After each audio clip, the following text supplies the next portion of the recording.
Gross, లేదా 80 కోట్ల దగ్గర దగ్గర 20 అంటే అక్కడ కూడా 15 ఏంటి 600 అంటే ఆల్మోస్ట్ 15% మన తెలుగు ఇండస్ట్రీ నుంచి కాంట్రిబ్యూట్, లేదా వేరే వేరే లియో సినిమా దగ్గర నుంచి ఏ సినిమా అయినా చూసుకోండి.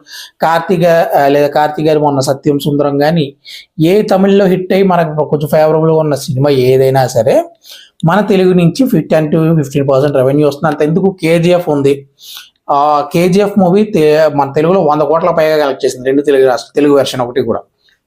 ఇవన్నీ పక్కన పెడితే కన్నడ వాళ్ళు కూడా, అంటే కన్నడ వాళ్ళు మన తెలుగు సినిమాల్ని చాలా బాగా ఆదరిస్తారు.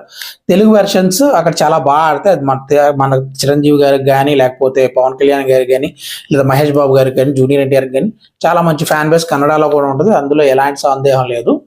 సో ఓకే, కన్నడలో జబ్ చేస్తున్న సినిమా మాత్రం అంత ఆదరణ ఉండదు, బట్ తెలుగు స్ట్రైట్ మూవీస్ చూడడానికి వాళ్ళు ఇష్టపడతారు. ఓకే, అండ్ ఈవెన్ మలయాళం సినిమాలు మనం ఇప్పుడు మంజుమల్ బాయ్స్ ఇవన్నీ